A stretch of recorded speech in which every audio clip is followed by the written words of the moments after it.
am. Great. Okay. Interesting thing with your Skype logo here. I'm not really a Skype expert, but I saw the little circle had the green outline, but didn't have the green inner part and the check mark. But That's all right, weird. that's weird. Okay, but anyway, you are Yeah. there. It's good to know. Okay. And I guess, well, I still have to. I just got to my computer 2 seconds ago.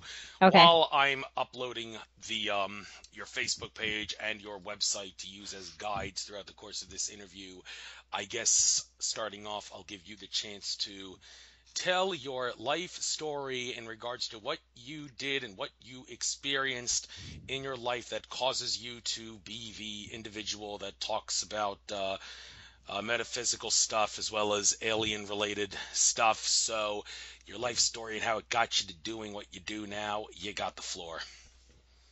Okay. Um, the most exciting thing for me right now is a very recent life story. I published another book, a month ago. It is the story of my contact with off-world entities, beings, energies from all over creation. And it's a conversation that started in 2013 and still happens today. So the coloring of my current metaphysical work definitely has been affected by these conversations. And that's the biggest thing I've done recently. This is the second book, actually the third book I've written. The first book was published last summer, and it was a chronicle of a conversation I had with another person, being. He was human at times and a guardian for the planet at times. And that conversation began in 2012 and went up until 2015 when he left and hasn't been back since. So the most recent activity I've had is in my writing. I also write a blog, and I publish a newsletter.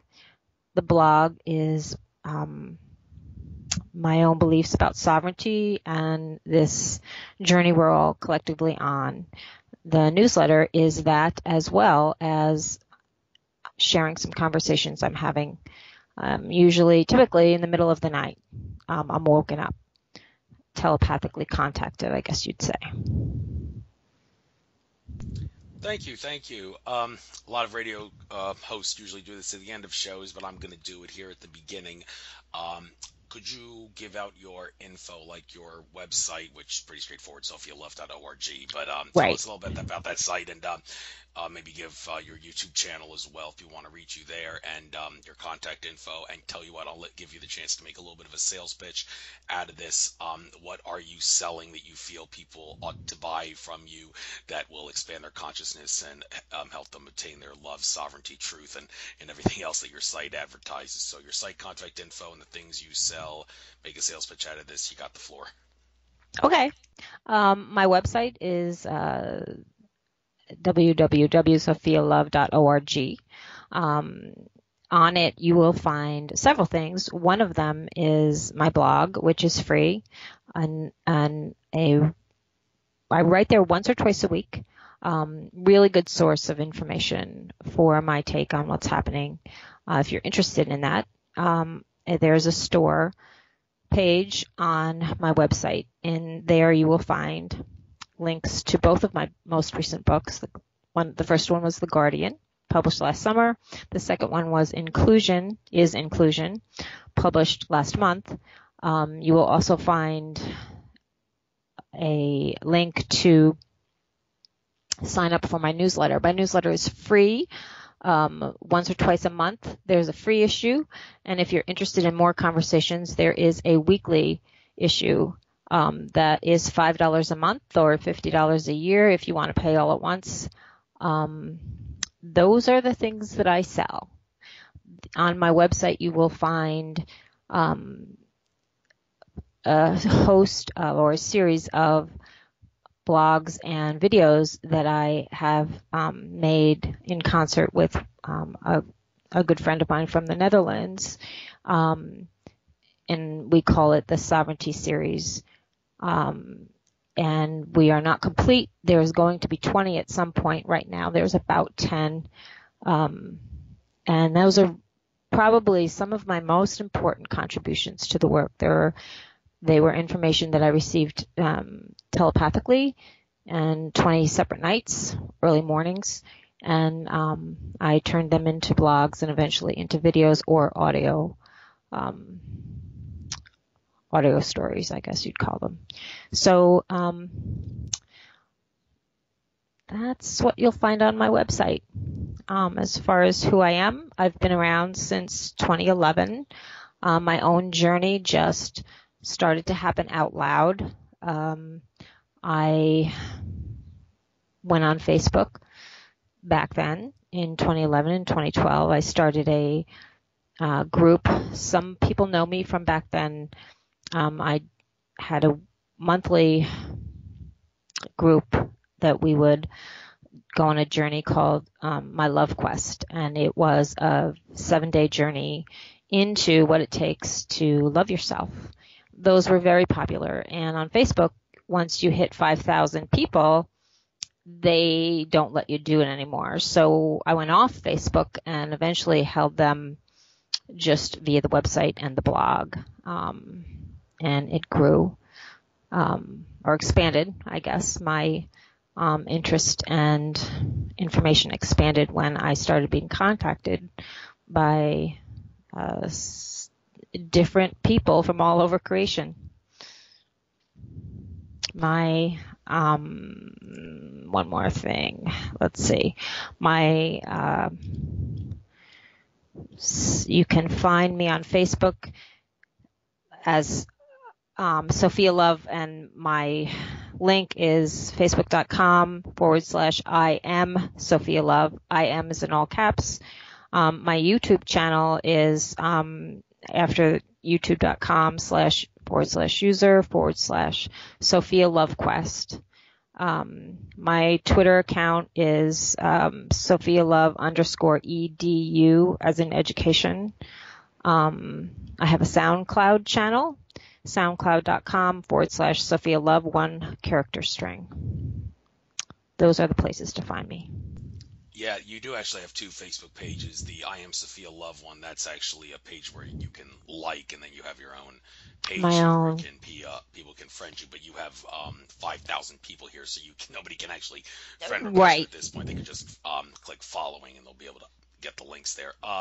Okay, also, your YouTube channel, I checked that out. You haven't uploaded that in a while. Are you just going to leave the stuff that's on there, or do you actually plan maybe in the near future to upload things there again? Or I do you run out of plan. ideas? I have lots of sovereignty videos in my head and written, just not produced. So I plan on uploading. I don't know when. Maybe later this summer. We'll get at it again. Both of us have moved into some other directions right now. So Perfectly understandable. yeah. Also, looking at your website, the big logo here that looks like a spiked sun made of different colors. Yellow is prominent, but lots of other colors. That reminds me of all the like the logos and the symbols that Teal Swan puts on her site. I always, whenever I have to choose an avatar for a website or something, I never actually use a picture of me or an object or anything like that. I always use one of Teal Swan's logos. On my Facebook page, I used her empowerment logo, but I always try to use a different one whenever I need a different avatar. Now, this logo that you've got on your site, this picture that sort of looks like what one of Teal Swan's things would look like, does it actually have like a metaphysical energy signature to it? In which, Absolutely. okay, so if someone were to take it actually only like half the symbol is visible. It's sliced down the It middle of the is. page. So It is. if the whole symbol was visible, what type of metaphysical energy would it be radiating? It would be mine. Mine. That was made specifically for me. Oh, you said mine. Okay. I thought you Yeah, said mine. Yeah, Okay. no, MINE. Okay. I had, if you look on the homepage, you can see that I said the art and web design is a calibration with Brave Mandala. And if you click on that link, you will be taken to their website. They energetically create mandalas for for people. They created that one for me. I and you can see some of the examples of their work if you just go to their page. I can't tell you exactly how they do it. You would have to contact them, which would be an interesting conversation for you to have. It's a lovely process, and it's a very powerful. I actually had 2 mandalas made by them. The first one was as I was, I guess, becoming who I am today, and you could see it if you look on their website. You go down, look in their testimonials, and you can see the first mandala they made for me, and then the second. It's real, pretty clear that there was an expansion that happened as a result. Awesome. And also regarding your name, now you don't have to. If Sophia Love is a stage name that you use and you have a real name, it's none of my business to know what your real name may be. But Thank you. okay, not my business at all. But in regards to the name Sophia, interesting name there because Laura Eisenhower talks about how she is a cosmic Gaia Sophia. I do remember asking her what that means when I had her on my show, but that was way back in the day. I don't exactly remember what her answer was, but also Sophia. I also think of the Hagia Sophia, that mosque, that prominent mosque, which is, I think it's in Istanbul, Turkey, and it makes me wonder, okay, why they choose the name Sophia, and also why, I mean, do they have to pick that name, or could there be another name that they chose for that mosque? So, do you know what the significance behind that one? I'm sure you do. What is the significance behind Sophia? I've heard, and I don't know a lot about the name. When I first came out on Facebook with the name, I was contacted by different groups asking me about the name, and truthfully, I chose the name because I liked it. That my given name is not Sophia. Sophia is a name I chose. The story behind that is very mundane. I was in a performance in a show, I was acting in a play years ago, and that was my name in the play, and I needed a name I didn't want to use my own, and I liked the name and chose Sophia. And when I went on Facebook, I needed a second name, and I was talking about love, and I was talking about self-love, so I chose love as my second name. That's how it happened. I understand that Sophia means wisdom, and that there's a lot of other esoteric connection to that word, but I did not choose the name for those reasons. Okay, fair enough. If you don't really know you don't know why the mosque Hagia No. Sophia is called that. Okay, I don't. I'll look into that. Yeah. Some when it comes to Jewish temples, they use the female name Beth for that. And I remember in high school, one person asked, "Who is this Beth girl?" that I always see at Jewish temples. They teach her we'll call that the stupid question of the month, insulting the student. But it just means house. The word Beth means house. I don't think right. I don't know what Sophia means though. But anyhow, right. And also very interesting avatar here you got on your personal Facebook page. It kind of delivers a message of I want to rule the world. It has a picture of you overlooking Mother Earth, but I'm sure that's not the message you're trying to deliver. You don't want to rule the world. You want to spread love around the world. Is that absolutely really what yes? And the also noticing here Mother Earth, it actually has a ring, like a golden shiny ring around it, and some people have even some people in the ET contactee community have said that if someone were to actually hypothetically go out far into outer space, it wouldn't be visible if you were really close to Earth, like within the Earth's gravity field. But let's imagine you got fast enough to escape the Earth's gravity field. You were able to get far away, and you looked on the Earth. You would actually see, at this point, a very shiny, outer part to the Earth, like a shiny outer shell, because the Earth's consciousness has already elevated to that level. Do you know if there's any truth to that's what the Earth would actually look like? I don't. I like to think of it that way. That particular avatar was created again by some very creative people I'm fortunate enough to be connected to, and that's how they see what I do.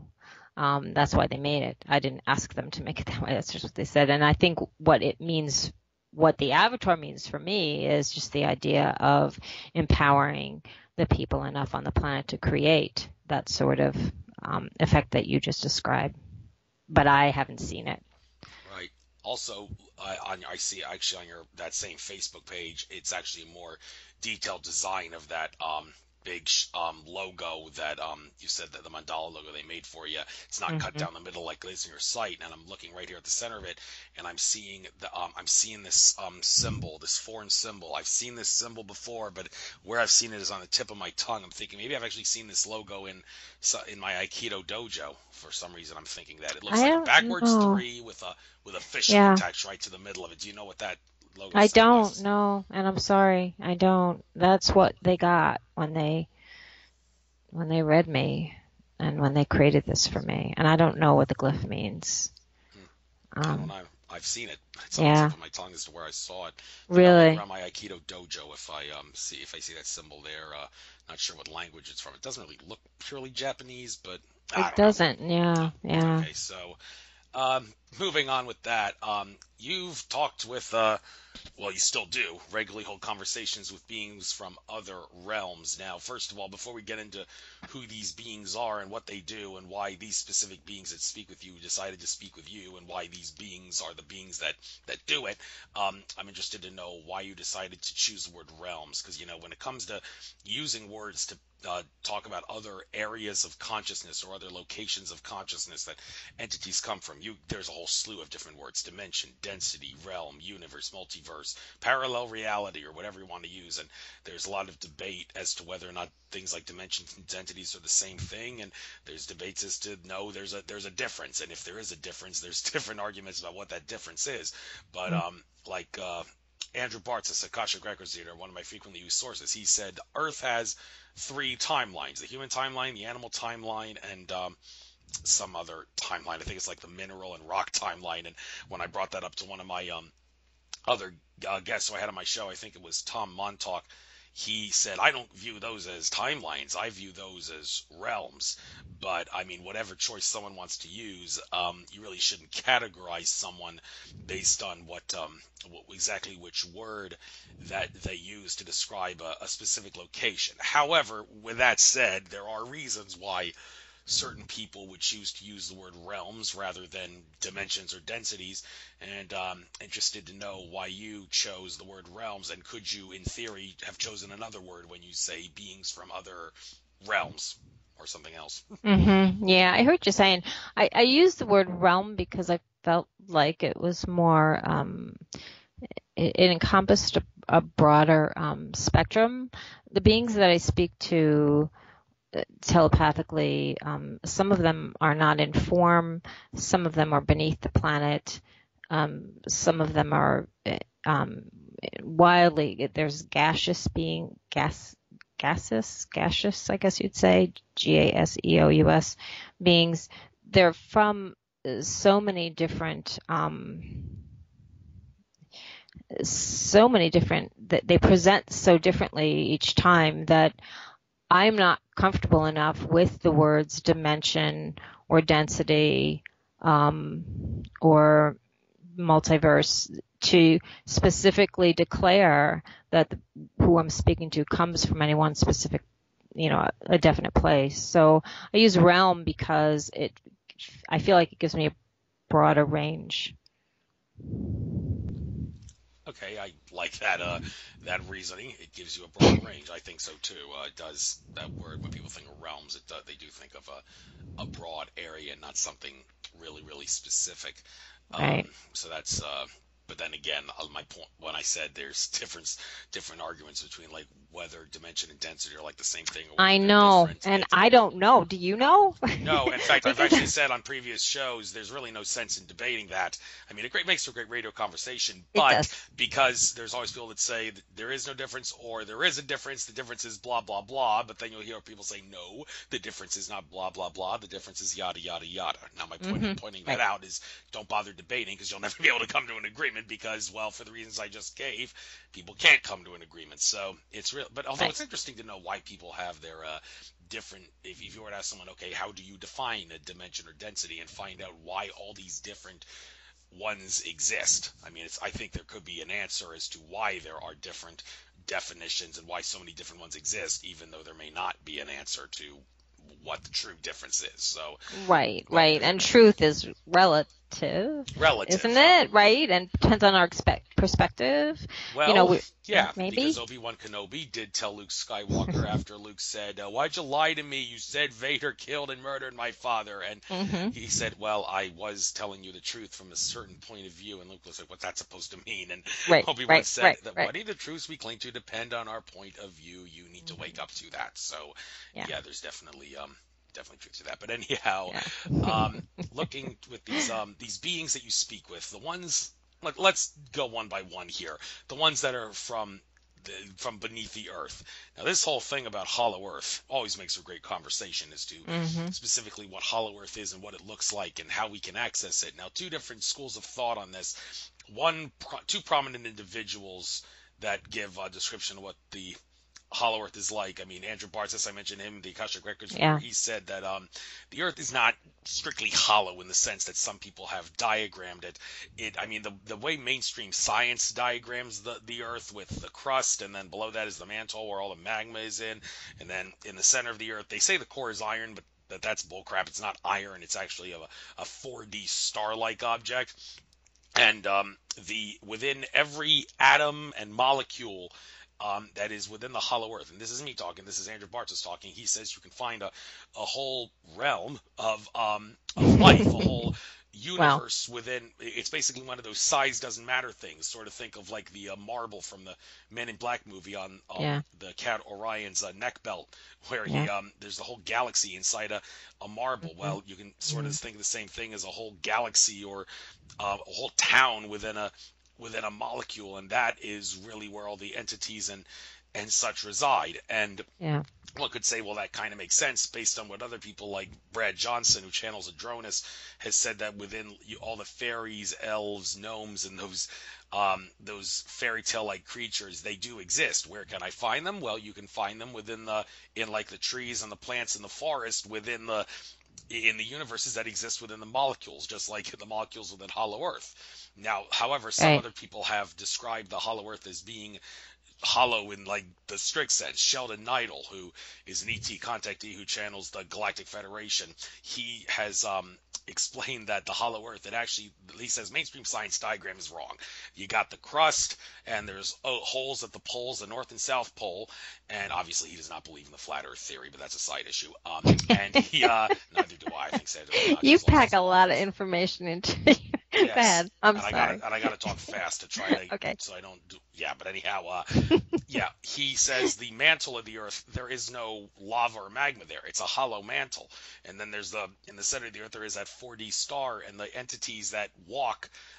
Relative to us, if you were to like perceive them to us, they would be upside down because they're on the opposite side of the crust, and they're always in perpetual daylight because, well, the sun, for obvious reasons, never sets. It's the core of the Earth. That's their Hmm. sun. So, Hmm. I mean, if you were to tell Sheldon Neidl about Andrew Bartz's description of what the hollow Earth actually looks like, Sheldon Neidl, would he say, well, that's not right, my diagram is right, or would he maybe say something like, well, we're both right. The reason I draw my diagram like this is because this is the perspective that would what the hollow Earth would look like from a higher dimensional entity. But I mean, what Mm. diagram do you think is perhaps the best way of looking at the hollow Earth? What description and how many different beings are there down there? And can you tell us more about the beings you communicate with from there? Yeah. Those, I only spoke to them once, and it was, again, it was a conversation that I believe started because I had heard something.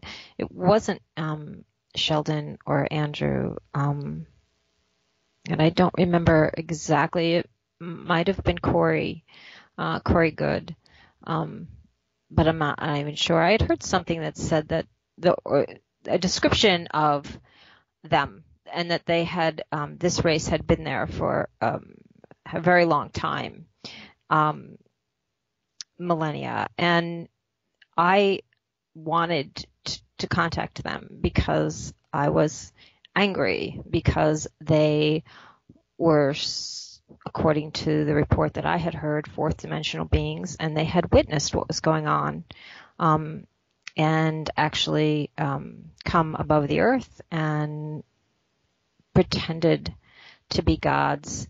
I don't know that any of that is true.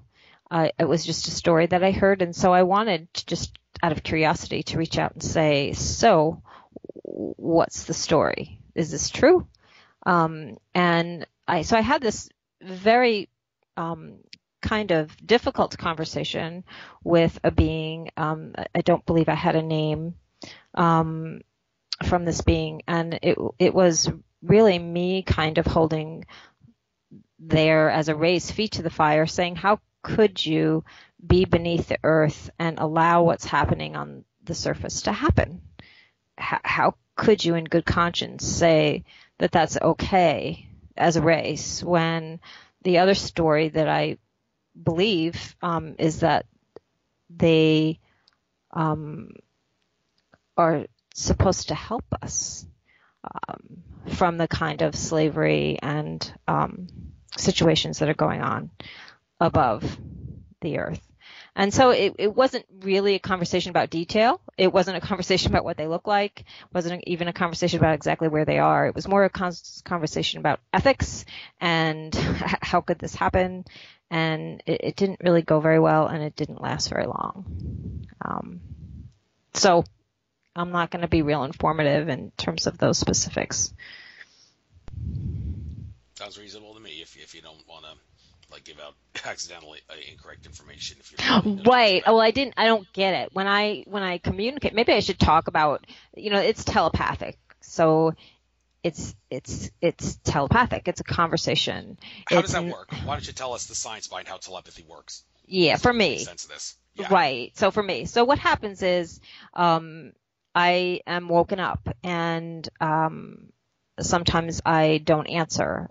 But in the beginning, I didn't. And after a while, I was getting woken up every morning, about 3:30 in the morning. And finally, one day I said, what do you want? And I got this answer in my head. And it was, we want to talk to you. And I got out a notebook and a pen and started a conversation. And that's how it happened. Eventually, we negotiated to a situation where I wasn't woken up every night in the middle of the night. I could contact them during the day when I had more time and was awake, because I have a daytime job as well, and needed to wake up. I also have a family. So all of those things are true. There are times that they send information and pictures to me. It's not usually pictures of themselves. It's usually feelings, impressions of an emotion or an event that they're trying to portray. Those are the conversations I've been having since 2013, and the subject of the book that I just published last month. The conversations that took place since 2012 and are the subject of the other book that I published last summer took place on YouTube with somebody who reached out to me because I made a movie on YouTube, and the title of the video was Message to Off-World Beings, and apparently they watch YouTube. So this person reached out and started a conversation. Okay. I'd like to switch gears now. Sorry. No, I certainly believe what you're saying. I don't have any reason to think you're making it up. I just said okay because, well, I'm trying to think of many different things to discuss with you in the course of this interview. And, well, looking at your site, there seems to be quite a lot of things that I could choose from. But let's go to this one specific page here that has its whole page dedicated to it, the whole issue of sovereignty. Now, when people think of what sovereignty is and what sovereignty is not, those that think you can't be a sovereign, they're being a little too left-brained and closed-minded, because they think you can't be a sovereign unless your actions affect everything. Well, your actions do affect everything. I have often given the example, does blinking your eyes affect the winds on the planet Neptune? Well, yes, it does, albeit at a very, very small amount. That is, for all intents and purposes, like zero. And the proof that blinking your eyes would affect the winds on the planet Neptune is the mathematics behind the Mandelbrot set. That object Hmm. that looks like a tiny little beetle that has infinite Mandelbrot sets go as you zoom into the photo and keeps Right, going and going into right, infinity. You right, affect one little part of that Mandelbrot set, the smallest little bit, no matter how small the Mandelbrot set is, you will affect everything else in the entire Mandelbrot set at some degree. I mean, if it may not be perceivable with the naked eye if you affect a part that's at like really really small and really really deep into the zooming in into the picture, but you still affect everything. So that has to be how real life works. Everything in real life has to be analogous to that.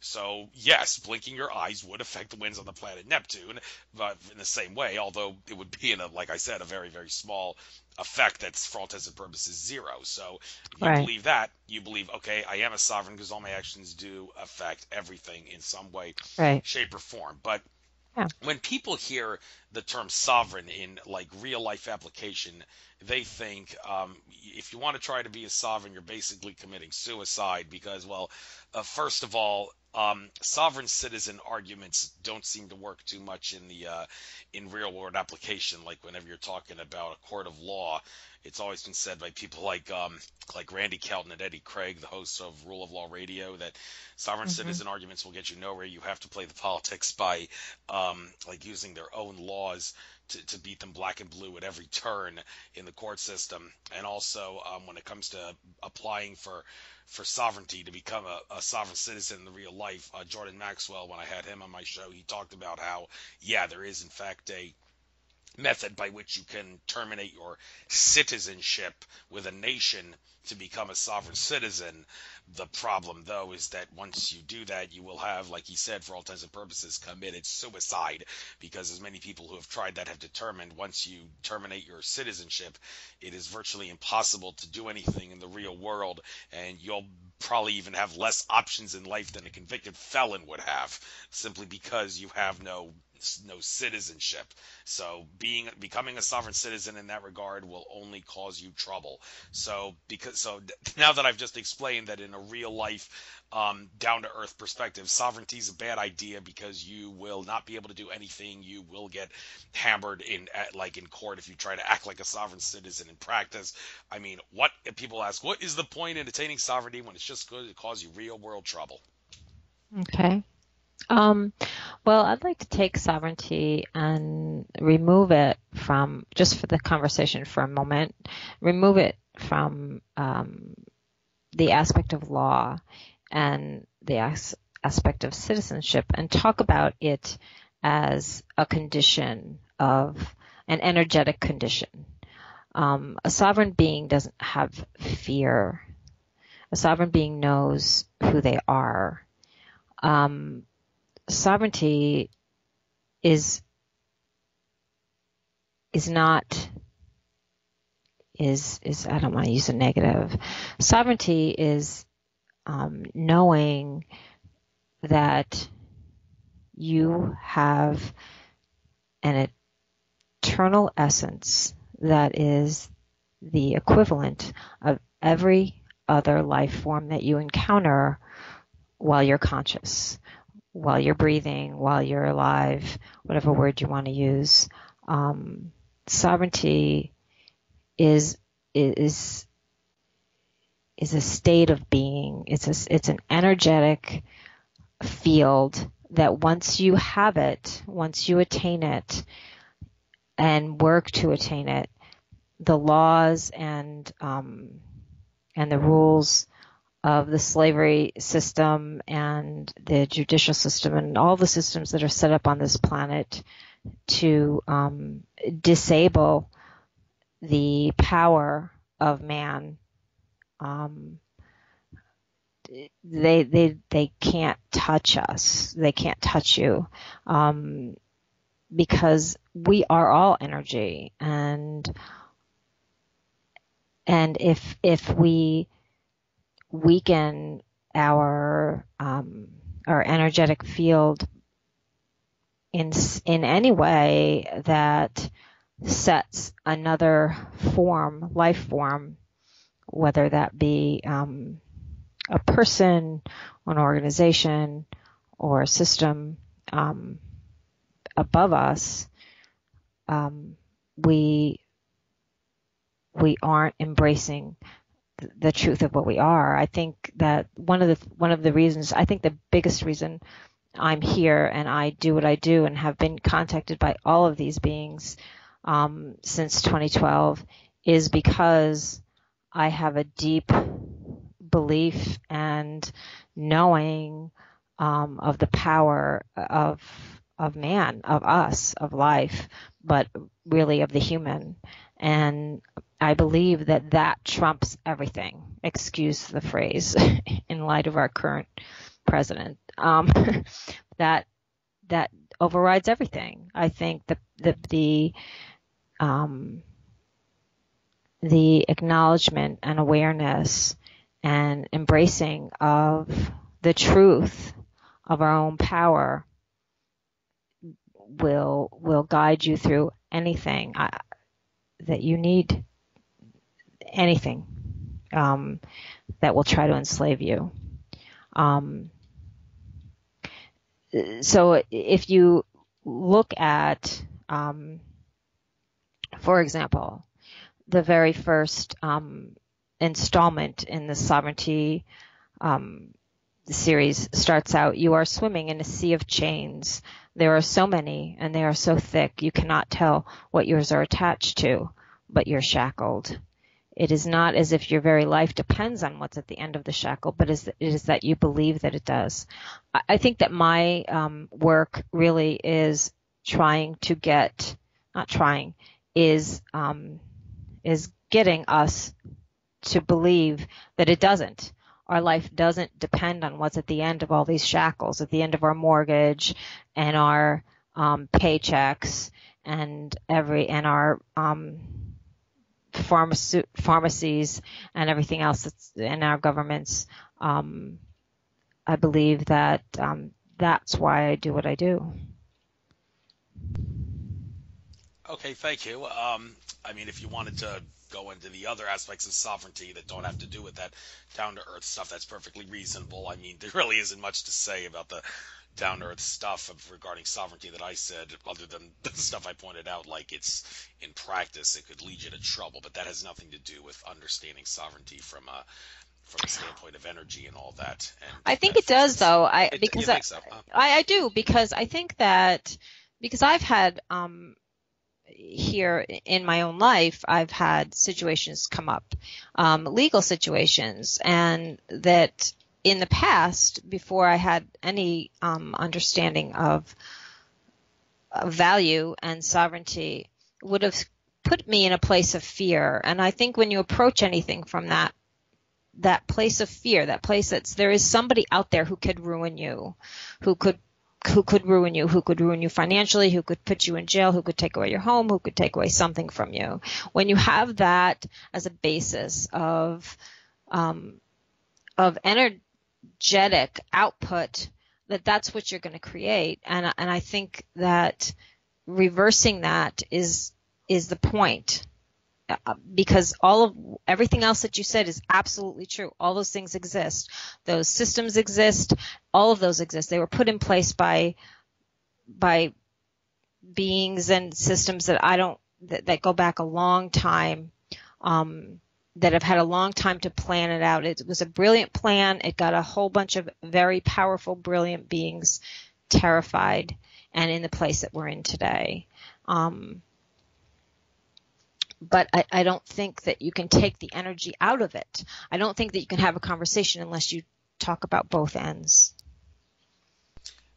Right, and I'd like to talk about some of these things that it will take to move fully into sovereignty that you have on your site here. You don't have to go into all of them because some of them are pretty self-explanatory, but one here, myth of accumulation. What is a myth about accumulating? What are you trying to accumulate or not trying to accumulate? And what's the myth? What's the fact? I'm confused. Okay. The myth of these are just titles that I gave conversations that I had The source of these conversations was a being I came to call as One, O-N-E, as like the number one, like one as in unity consciousness. That name was my own. So the myth of accumulation was my way of summarizing what this message was. And the message was really that you spend a lot of time as a person thinking that your worth is determined by how much you have, whether it be beauty or health or money or property, and that none of that is true. And one of the statements that was given to me in that conversation was, it is a mixed up world where figures generated on dead wood signify the worth of a god. And to me that summarized the whole piece, or the whole message, because it's just paper, and we are so much more than that, and we have no idea how big and how powerful. And so I believe that is a myth. How much money I have or my neighbor has doesn't have anything to do with either of the value of either of us. Right, and moving on to value, there's one here, value versus money. Now, when it comes to the money we use, it has no intrinsic value. It's not backed by anything, so that's a whole can of worms in and of itself. But also Right. the whole Yeah. Right. subject of Today. another thing, before I give you a chance to explain this, like the whole thing regarding derivatives. That's one tool in the financial system that's really been used to screw us over. Now, if you were to try to find out what a derivative is, well, I think the best source I would recommend is my interview with Karen Mutton, an Okay. Australian financial expert. So not just you, but anybody listening to the show, if they want to learn, because like if you try to find out what a derivative is and look up the definitions, it's going to be so complicated. You're going to like maybe take 15 minutes at least to try to figure out and make sense of it. So she tries to do a little sooner. But Winston Shrout, and Winston Shrout, that's a whole new can of worms with the situation he's currently in. Maybe we'll get into that in a little bit. But when I Okay. had him on my show, he he said that a derivative, he tried to simplify the whole thing. It's basically anything that takes us out of harmonic value. Like if you were to add up the value of everything in our reality, it should balance out. And I don't remember exactly what he said, but he said the value of everything is kept in perpetual balance and harmony, but once you get derivatives involved, then the value of everything has been taken out of harmony. So, looking at what you talk about here, well, I'm just going to see what you have to say regarding this whole issue of value versus money. But this stuff I'm talking about regarding money having no intrinsic value and derivatives taking us out of harmony. Do you have any comments on that? Yeah, I don't understand derivatives, so I couldn't even attempt to have a conversation coming at it from that angle. I've heard some of the things, I've seen programs, and I follow Winston, not regularly, but pretty much. Value versus money was really just a discussion on an idea that that money doesn't have any indication of what we're worth as individuals. It really wasn't a discussion about money at all. It's a discussion about the value of ourselves as beings of light, as beings of full consciousness that have been blinded by, lied to, a fear system that's had us working for money and making a living, which is the most ridiculous statement that you can really declare. Like, how could you make a living? We're alive. So the title again it was just a reference to the fact that it was a reference to physical value of us as beings, not the value of things beyond the human. Well, thank you. And I mentioned Winston Trout. You said you follow him. I just found out an article has recently been uploaded. Well, actually, it says here it was uploaded 5 days ago. Okay. The one said Winston hadn't paid taxes in 20 years, but claimed he didn't try to cheat anyone. Now I'm seeing there's another article here said, man, what Winston Trout is referring to, who failed to pay taxes for 20 years, found guilty on 19 federal charges. And it says here, a federal jury Friday returned across the board guilty verdict against Winston, a prominent sovereign citizen charged with 13 counts of issuing fake financial documents to banks in the U.S. Treasury and 6 counts of for failure to the tax returns from '09 to 14. Now, he stood in his own defense in this issue, and Mm-hmm. I think if anybody were to listen to what he said exactly, they would probably say, well, he's actually right about everything he says. If the courts truly were not corrupt, they would flat out find him innocent because they Right. realize, well, he's got a point here. But the problem, like what I mentioned earlier about how Mm-hmm. sovereign citizen arguments do not work in practice, Right. that's basically why he is pretty much screwed. And well, but everybody's saying Mm. he's gonna die in prison at this point. So now the problem with this, many would see shows, okay, well, I mean, if a highly metaphysical guy like Winston, who tries to combine metaphysics with real world application and things like commerce and such,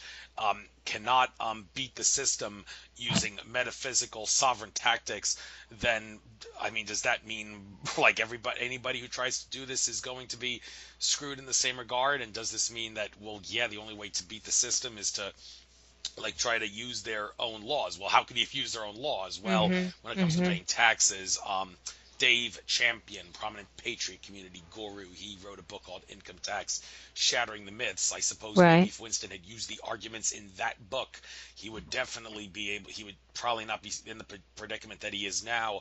But regardless of whether he had used them or not, I'm trying to point out everything that I can assure you what he said when he took the stand in his own defense was valid. And from a standpoint Mm-hmm. of common sense and Mm-hmm. logic, he knew what he was Right. talking about, but he Right. still got found guilty. So, well, Mm-hmm. I've already told you what I take away from this. What can you take away from this? And do you see any light to this besides doom and gloom for Mm-hmm. those in the metaphysics community? Yeah. Right. Wow. Because we all know there's no law that says we have to pay taxes, right?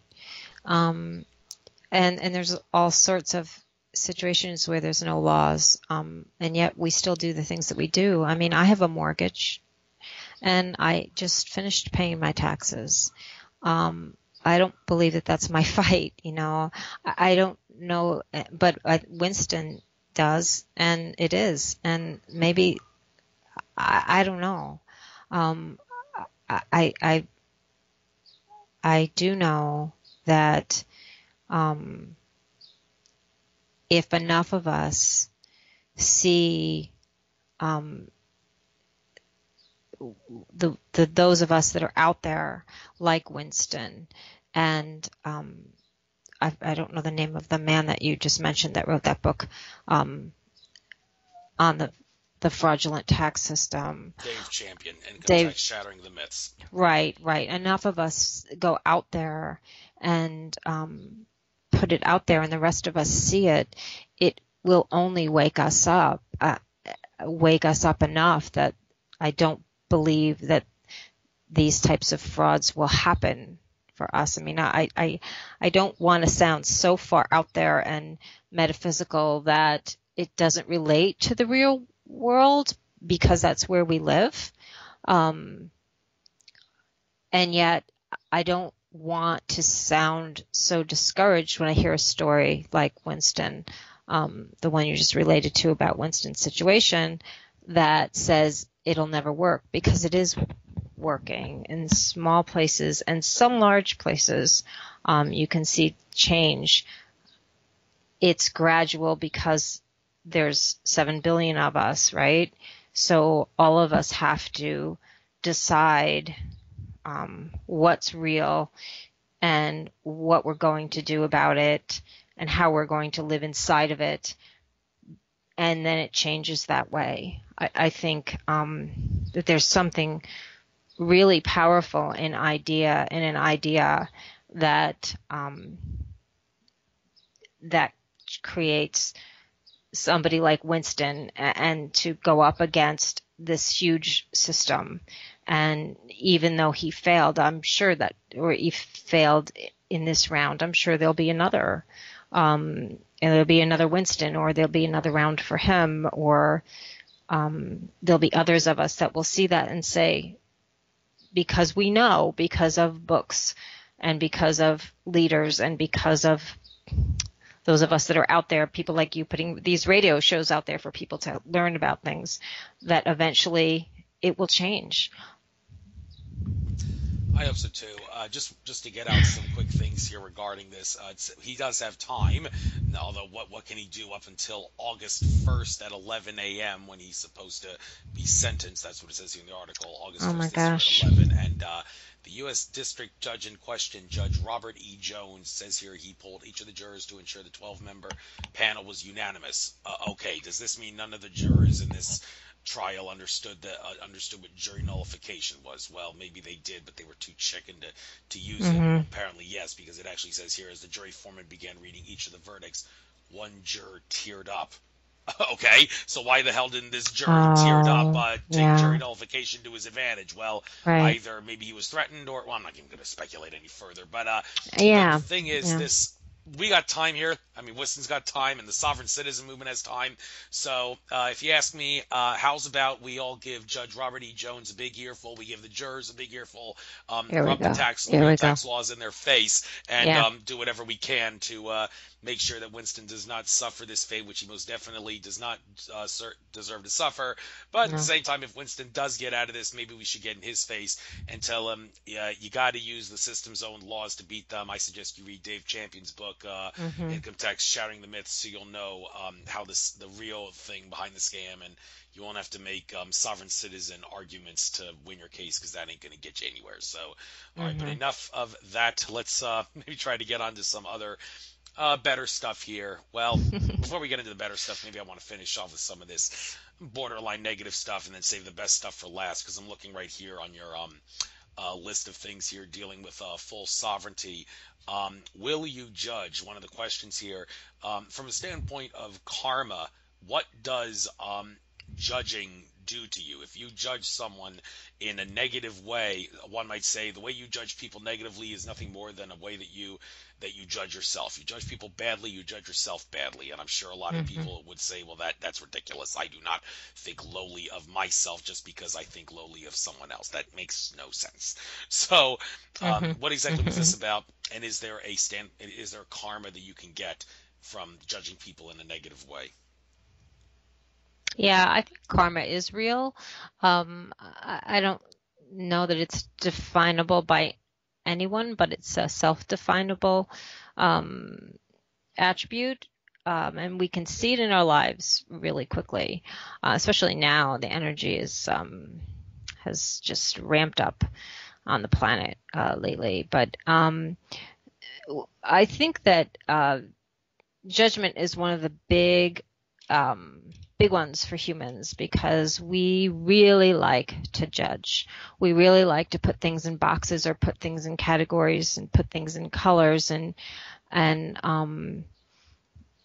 places. And what that does is it limits our ability to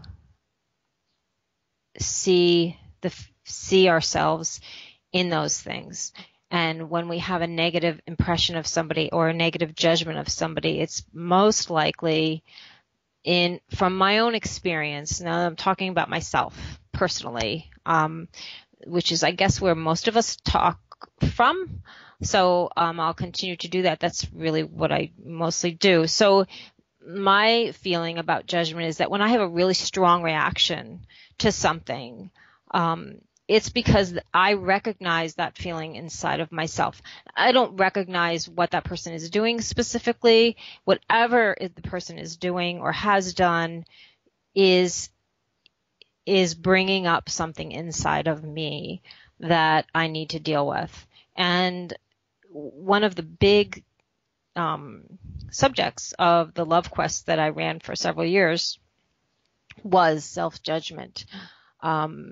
And an idea that we would all be a lot happier and a lot more powerful, and actually be able to operate as sovereign, loving beings of light that I believe that we are, without self-judgment, with unconditional acceptance of whatever we see. That doesn't mean liking whatever we see. That doesn't mean not trying to stop when we see abuse or what we believe is as harm being done to either ourselves or somebody or something that we're witnessing or involved with. But it means accepting that that's what it is, and that's life, and we're all part of the same thing. Judgment, when it emerges from us as a sentence, as if you're wrong or you're bad, is, I think, an ill-conceived notion. I think it's an idea that just demonstrates that, depending on how it's said, but it's an idea that demonstrates that we're not really accepting all of ourselves, because we are every possibility. We're every possibility. We're the slave. We're the slave owner. We're the child. We're the old man. We're the beauty queen. We're the homeless woman. We're everything. And when we start saying that's bad, and that's bad, and that's wrong, and that's evil, we have limited the possibilities of life. Life is everything. Life is eternal. Life is expansive. Life was imagined, and then we showed up, and we're experiencing and expressing those imaginations. So judging them is really a self-destructive thing to do. And once you decide that you're not going to judge, things get a lot clearer, and you're actually coming then from, instead of a place of reaction, you can come from a place of power and say, even in the case of what we were just talking about with Winston, you don't have to say those people that are running that, or that specific judge is bad. We can just say that's not happening anymore. We're not going to accept that kind of behavior on a planet of free range, sovereign beings, 7 billion of us. We're going to make this stop, or we're going to work to make this stop, or we're going to help you to understand that we're not going to take this kind of abuse anymore. And I think that that kind of expressing and thoughts that originate from that place are a lot more powerful than thoughts that originate from blame and judgment. And for that reason alone, we should stop judging and accept. Definitely. And I mean, people say the old adage, don't judge a book by its cover, is useless in real life application, because people will do that. But the fact that most people will do that, does that justify you doing it? Well, considering that most people are lost in the matrix, no, I don't see how you can say that it's okay for me to do it just because the majority do it. I mean, of course, just the founding fathers, when they talk about the difference between a democracy and a republic, they would assure that anyone who believes that we should do something just because the majority of people say we should do it, that makes just as much sense as saying we should let two wolves and a sheep decide what's for dinner. It's absurd. But anyhow, I like that. Yes, that's what democracy is in its true form, and a republic gives the minority as much representation as the majority. But anyhow, moving on to another one of these things on the list here, the course of a god. Interesting how the word God, you put it in lowercase g, symbolizing that there's the idea that there is only one God is kind of crazy, because if everything is infinite consciousness, then that means everything has to be considered a god in some regard, although you could say God is infinite consciousness. There you go. That makes one sense. But it does. But then again, when you talk about God or gods, regardless of its capital or lowercase, what characteristics does an entity have to have in order for it to be worthy enough to be labeled God? So could you answer that question and then explain what this course, what the course is, course of a God, what that's all about too? Okay. It's such a loaded word that I always hesitate to use it. Um, a God is a creator in in the use here, in how I use it. God is a creator by choice and is a creator by definition. Um, and we are here to create. We're here to create our life. And inside of our life, there exists many possibilities. And I'm going to digress for a minute, but it's my belief system that our ability to create is fueled by empowerment and sovereignty, and it's reduced by fear, and that the groups or the cabal or the Illuminati or whatever, the reptilians, whatever you're going to talk about, whoever you're going to name as the ones who created this the system in operation that's currently being dismantled on the planet, knew that fear would reduce our power. And in order to control us, put systems in place that would create the opportunity for us to need subservience in order to survive. In order to eat, I need a job. In order to have a job, I need to regulate my life so that I get up at the same time every day, and on and on it goes. So the idea of a God is an idea is a being that answers to no one but himself and creates everything himself and understands that. That's what I mean by that. Thank you for clarifying what qualities something would have to have in order to be labeled God or a God or yeah. I think your description does make a good sense of it. And two things here. Let's try to kill two birds with one stone.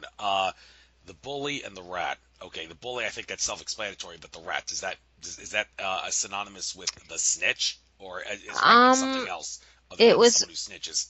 right. It was more like it was the rat in a maze. It was a Oh, reference okay. to it was my name for again, it was my name for it, but it was more like how we are in a maze and that we accept these conditions so that we can get to the end of the maze, you know what I'm referring to. So we accept the conditions of life as necessary in order to achieve success. But really we're sort of like rats in a maze. We can move, but we have to follow a specific path in order to get to the prize, which may be food or life or money. And that if we were self-determined, if we were realizing our self-determined nature as a sovereign being, things would look very, very different.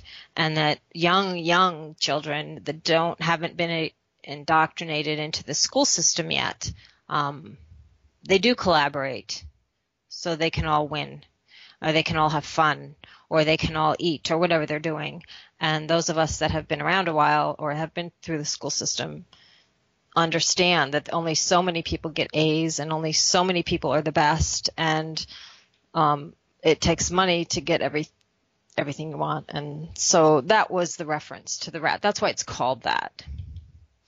Okay, nothing to do with rats that snitch. Rats that are No, usually it affected. wasn't. I'm Okay, sorry. right. So, okay, I'd like to talk about some of these. Well, I could go. We could do this for hours on end, but since we're on a time clock, I can only Okay. do a certain amount of articles to ask you in your blog to go on in greater detail. So maybe we'll just go with some of the recent ones, or maybe I'll skim over if I see anything that really jumps out. Maybe I'll cover that one. But this Okay. most recent one, as we shift to text, Draco's in you. Mm, A couple things about Draco. Is it just ones from Draco? Well, no. Others have said that there are also malevolent reptilians that come from Hydra, Sirius B, which is an aquatic race, and also Orion. Now, Andrew Bartzis has said that there's 18 species of reptilian alien affecting our reality here on Earth, and only one is malevolent. When I Right. brought that issue up of how, what do you mean there's only one that's malevolent when there's different groups, as I just explained, he told me that they're all clones of the Alpha Oh, Draconans. So in that standpoint, they're just one race. But okay. the whole idea that um, we're going to have to worry about the Dracos less and less and less as time goes on in the upcoming near future. I mean, there's people like ET contactees like Tolek and Reku Salandich who have said that their ET contactees have flat out told them that many of the underground and undersea Draco reptilian bases have been destroyed and shut Yeah. down. Hmm. And these ETs, they really, really decided to get involved with saving humanity after the Fukushima Daiichi disaster. The word on the street Right. is because that was a staged event by the Dracos and other Illuminati forces, and it was a global extinction event. It was at that point when the benevolent ETs decided, okay, now we have no choice but to come in and save humanity, because if we don't, then humanity's going to be totally screwed. Mm. Well, that's a good thing. And also another good thing, from a standpoint of karma, that was the ultimate nail in the coffin that the Illuminati control system, Dracos and all, they sealed their fate by doing the Fukushima Daiichi disaster. I mean, you can't do something as evil as that. It's even more evil than 9/11 if you think about it, because 9/11, Yeah. that was 3,000 people. This is a Right. global extinction event we're talking about. You Right. can't do that and not create bad karma for yourself. So Hmm. they've sealed their fate when they tried to destroy the world doing that, and that's that's there's a bright side to that, of course. So when it comes to the way that Dracos attack us, be it a staged false flag or destroying a nuclear plant like Fukushima, or ethereal attacks like they can screw around with your thoughts. I've seen in David Icke's books, he's drawn diagrams of like the reptilian aliens. They attach themselves to like the I think it's the solar plexus and the sacral chakra. That's what the diagrams show anyway. How they can affect a being, a human, by doing that. But there's other ways that they could attack you. So when it Hmm. comes to the ways that Dracos attack us, how do they do it, and what can you offer some solutions to prevent them from doing this, to hopefully soon put a stop to their agenda entirely? Hmm.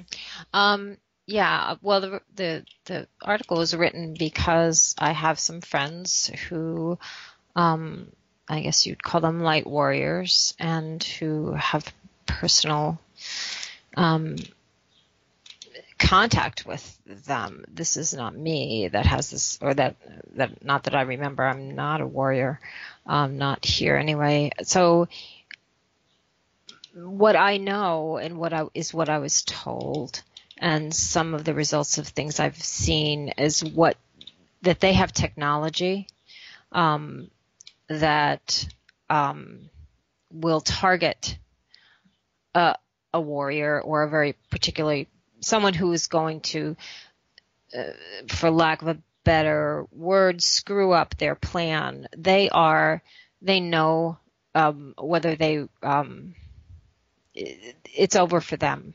And it's getting very vicious now, and they are targeting individuals. What the individuals, all of us that are in this work, can do is maintain as much clarity and protection as we are able to create around ourselves, and do it vigilantly, and to the point where if you feel unnecessarily anxious, or if something feels like it hit you out of nowhere, even if it's a physical reaction, don't discount at that moment that it could be coming from a Draco, um, because they're trying to take out anyone who is going to prevent them from winning, because they still believe somehow that they will. They're relentless. So I in the article explained was really an explanation of what you can do physically um, in in a situation that you suddenly find yourself confronted with one or potentially about to be confronted with one. But in our everyday, and even before you sleep, when you wake up in the morning, just be clear that you're not a target. What happens, at least what I've seen with several different warriors, is that when they're feeling extremely powerful and good, it's like they're sending a beacon out. And when the beacon gets sent out, the Draco knows right where they are. And they could very well be a target at that point. And so that's why I say be vigilant, relentlessly vigilant with your self-protection, which is really just clarity and whatever methods you have, meditation, any type of energy work that you use to retain your own protective grid. Right. And also the ways to protect yourself. One exercise I do that I learned from Daniel Teague of VegasStarHealings.com. He says, imagine yourself in a Merkaba vessel, and then imagine in respective order Yeah. gold light, white light, light silver light, and diamond light swirling around the Merkaba, which contains you inside. And then he's after you envision that, he says, say out loud, no negativity is allowed to penetrate this space. When I do the exercise, I say that 3 times. Seems like when you're reciting an affirmation, for whatever the reason, people say 3 times is there is some truth to the 3 is a magic number thing when it comes to affirmations. But about this exercise that I just gave, one might say, okay, well, it's reasonable enough that would keep negative energy out of you, and one might think, okay, best time to do that is right when you get up. But how can you make that doing that last long enough so that you wouldn't have to do that exercise several times throughout the day? Is there a strategy that you can think of that would enable you to just be able to do that in the morning and then not have to do it for the rest of the day until you get up the next day, because you can keep the negative energy from affecting you by doing that exercise? Is that true? Can you do that? Right. I hear what you're saying, and I have actually a crystal that is sort of infused with that kind of energy. And when I grab it, and I think that we can all do that, we can infuse stones of the earth or crystals, or whatever is your talisman, with that energy. And instead of just holding it, get it into your field by rubbing it around in your hands almost till you're sweating a little on it, so your energy is with it again. And then put it against your skin, put it in your pocket, carry it with you. I have a crystal in my pocket right now that I carry around with me all day long. I also we have stones that we have infused with that energy in every room of our house, and we actually have to kind of recharge them. Well, we did it, and then it was several months, and we realized we had to recharge them again, and so we do that periodically. And those are the only physical things that I can think of that would allow you to carry that protection with you, besides relentlessly doing it. Like you said, when you wake up in the morning, before you go to bed at night, when I'm driving to work in the morning, I have a whole, series of intents that I send out there. So that's with me and everybody else I intend for during the day. So those are the kinds of things that I do. Yes, I also do keep a lot of crystals and such handy to use for metaphysical work, and also to keep me healed and clear. And since you talked about recharging those things, last time we had a full moon a couple weeks ago, because today's actually a new moon day, so it would have been 14 days ago. I charged my crystals by putting them all outside at night when the full moon is out. So they say that the light of a full moon is the best way to recharge a crystal. Sunlight also works too, but it's not as effective. So maybe you could get into the science if you can. Why is it that moonlight works better? And some people even say starlight, even if there is no moon on the night of a new moon, when there is no moon out. If it's perfectly clear, that's a good time to put your crystals too, because the light from the stars can recharge them. Some even assert better than sunlight can. I've even heard some people say you don't want to keep crystals out in the sun too long because the way sunlight energy works, it can screw around with the makeup of the crystal The crystal itself. is there truth to that? Yeah. Is there Yeah, truth I to that? think so. I do. I think there is. Been told a lot of things about crystals, that they are more successful for different people at different times. You might have a crystal that was really good for you. I had a crystal that I wear it and I still wear it, but when I first chose it and had it made into a stone that I wear around my neck, it actually glowed. You could see it. People that were more connected would comment on it all the time. It had this just faint iridescent glow about it. It doesn't anymore. And I choose to believe that that's because I'm, I vibrate a different energy than I did. This was probably about 5 years ago, 4 or 5 years ago that I got this crystal. But crystals themselves, so they're individual. They're just as individual as we are, I think. And so I think probably what you said about starlight and sunlight and moonlight is true, but works differently for individual crystals.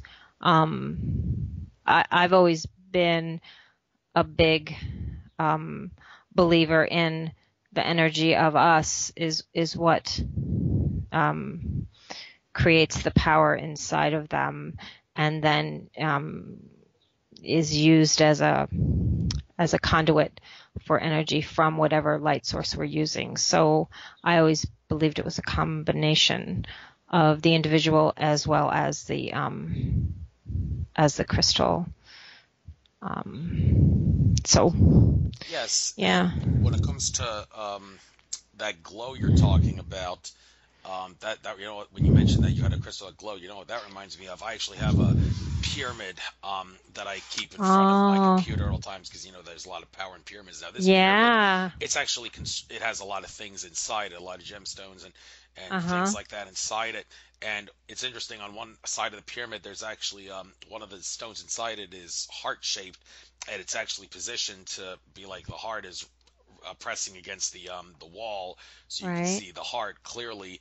And the interesting thing I've noticed is when I turn the lights out and go out of my room for a little bit, and Yeah. then come back into my room, on some occasions, the heart that's visible there, it's actually glowing, it's shining, like Wow, and that's such. so Even cool. yeah, even and sometime, and although there's other times when I do the same thing and it's not Yeah. shining and glowing. Now I'm wondering, what is causing that? Is that my angels and spirit guides manifesting themselves in my heart, in my pyramid to tell me, "Hi, we're here," and we're showing it through the little Right. heart-shaped stone? Or is it something else? Is it not they're not getting involved, but the pyramid, for reasons that I can't explain, at certain times it's causing the heart to do that the way that the energy is going through the pyramid. So is it the angels and guides Right. are doing it? Is it the energy? Do you have any theories as to what causes this heart-shaped stone to shine and not shine sometimes when I Right. turn the lights out and it isn't? Right.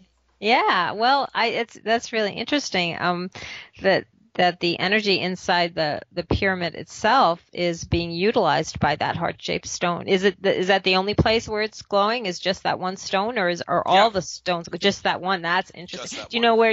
know where you got that stone from, Well, or? it's an interesting story. The reason I was able to buy this pyramid for $100 was my father. I put my crystals out on a table outside to let them charge in the sun, Yeah. and my Yeah. father accidentally bumped the table and broke some of the crystals.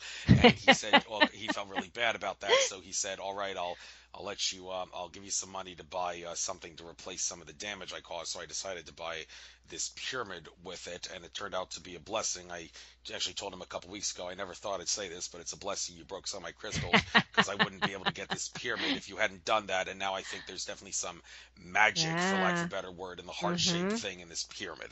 So Mhm. that's the whole story behind how I got this. Now I'm just trying to find out what's the Yeah. true source of the heart-shaped That's thing glowing. powerful. That's so Yeah. powerful. Yeah, because those pyramids are like energy vortexes, and that's what, at least my understanding of pyramids now is that that's what they're used for. I've been reading some things and having some people tell me that in some traditions they're used for healing. People go inside of them and are healed of different conditions, and that they're discovering, or at least somebody is discovering, realizing that the ancients used the pyramids not as burial chambers, but as energy chambers. So the fact that that heartstone is utilizing that energy, it's probably sending you a message. And if I were you and that was happening, I would really think about what was going on for me when it's glowing. Um, what you're thinking about, what you're working on, what questions you have. Um, Well, it's interesting you say that, yeah. because a couple times when I've seen it glow brightly, I was kind of little angry and disturbed at that point. So I'm thinking maybe the thing is trying to Mhm. say, stop being angry and disturbed. Try to radiate love for a change. Maybe Mhm. that's the message it's Mhm. sending out to Yeah. me. So I don't necessarily have to be happy in order for the heart light to glow. How about that? Right. And maybe it's like saying, okay, but you can be, see, and you're this too, or part of you is this too. Because don't you think that those stones, and it's so interesting that you put them inside of the pyramid, because that's probably some sort of expression of you in there. And so, wow. Well, it's the Wow. only thing you can say. Yeah, well, I think that's just really cool. And I think that the fact that you're noticing it, and then once you do, I think the thing about this life that we're in and these things that happen for us, that are strange, or we've never been told about, but we notice them. And then when we say them out loud, like, hey, I noticed this, it's hard to adopt them as things that could be serious or real, but they are just as real as the post office. They're just as real as anything else in this world, right? So this is for you showing up now, and this could be, as you explore it, give you real information about what's going on for you, and just help you to get more centered, um, to figure out who you are and what you're doing and all those good things. This pyramid also that shines the radiating heart, I accidentally once did drop it on the ground, and some of the parts on the corner chipped off, and I thought about maybe go spending some money on like things that I could use to fix that. But then I heard people Yeah. say, don't even bother. The pyramid, the consciousness of the pyramid allows for Yeah. the energy to still be with the pyramid, With the pyramid. even if parts chip off. It's so you don't need to waste your money trying to Mm-hmm. replace the tiny little chips that broke off. So I think that's quite reassuring to know that pyramids can continue their energy even if parts of them chip off. Right. So Right. Yeah. right, but Yeah. anyhow, I'd like to move on to one of the other articles here. All these articles say "as we shift" at the beginning, which I think is a nice way of starting an article to grab people's attention. It says, "As Mm-hmm. we shift, what about Syria?" Now, this is very important in the present day, and interesting Mm-hmm. thing here. You wrote last Friday, the 7th of April. Well, he says the energy was so very different. Now, that was actually my 31st birthday, and in a sense, Oh, it was happy ruined birthday. by Trump Yeah. firing the missiles. Now, regarding why Trump fired the missiles, the word on the street from Benjamin Fulford, some people refer to him as Benjamin Full of Shit Fulford, but you have Mm. to understand, even someone who is spreading disinformation is not necessarily spreading disinformation on purpose. Such, I'm sure, is the case with Ben Fulford. He, because just at some of the sources, Yeah. they will intentionally spew out disinformation every so often, maybe for whatever the reason is. But anyhow, Mm-hmm. I'm sure that over 50% of the stuff Ben Fulford said is true, and he's not Right. trying to disinform on purpose. He said that the reason Trump fired the missiles is because forces within the Illuminati blackmailed him and told him, if you don't fire the missiles on Syria, we're going to show the whole world video of you raping a 12-year-old girl, and we have the video of you doing that because of the NSA surveillance system. So if you don't want us to show that you're a rapist, a statutory rapist, fire the missiles if you know it's good for you. And apparently Trump chickened out and fired the missiles. Well, that's what Ben Fulford says, but is there any truth to that? Who knows? Wow. I don't Yeah. know. But anyhow, you did say the 7th of April, the energy was so very different. It was remarked on every place I went. Everyone was just a little bit off their usual place or way of interacting. That was all. That was also my birthday. I was also at the Free Your Mind conference in Philadelphia, Oh, which were took place. you? Yeah, you know about that conference, I mean, Free I've Your heard Mind? of it. Yeah, Yeah, Bob yeah. Tuskin's the organizer, and yeah, that was happening on that exact same day. I didn't really notice much of a difference in everybody in the way that you're talking about it, but Trump, like the missiles being fired on Syria, I don't know if Syria is like right in the middle of this, but it is said that the Middle East, that is like the most prominent womb chakra on Mhm. Mother Earth. Yeah. Earth compared to other planets, and this is me talking, this is Andrew Bartas talking, says that we have on Earth more womb chakras than almost any other planet in the cosmos, and the Middle East is the most prominent womb chakra. So to prevent Mother Earth from blossoming and giving birth to higher consciousness, that's one of the reasons they have war in the Middle East so much. And this whole Wow. thing with Syria, I don't know if Syria is like right in the middle of the whole womb chakra mechanism, but you would think maybe it is with all the stuff that's been going on there. I mean, back in 2013 it was, or was it that? Yeah, 2013 we had the fake chemical attacks, and now they're doing Mhm. it all over again. And now you got a president who fired missiles because he didn't want the world to know that he committed statutory rape many years ago. So, Syria. I've Mm. babbled long enough on this issue. What do you have to say about how it factors into our consciousness? What about Syria? Well, the article that you mentioned, I actually I reached out that day and said, "Can somebody tell me something about what happened?" Because, um, as I said in the beginning, I could feel it, and I work with children, um, and adults, and I could feel it. It was just crazy that day, and I didn't know what happened in Syria until after I observed this craziness. And what I was told um, is that what it was demonstrating, I wasn't told why it happened. I was told actually that deals were made and that these were not public deals. And a quote from what I was told is it was the outward manifestation of policy orchestration. What does that mean? I don't know. No, I don't exactly know. But I was told that the reason that I noticed the energy um, in everyone that day was because we were becoming so unified as a planet that what happened in Syria was being felt by people in this country, and that had never happened before. And then I was shown a picture um, of of the Earth, I guess. And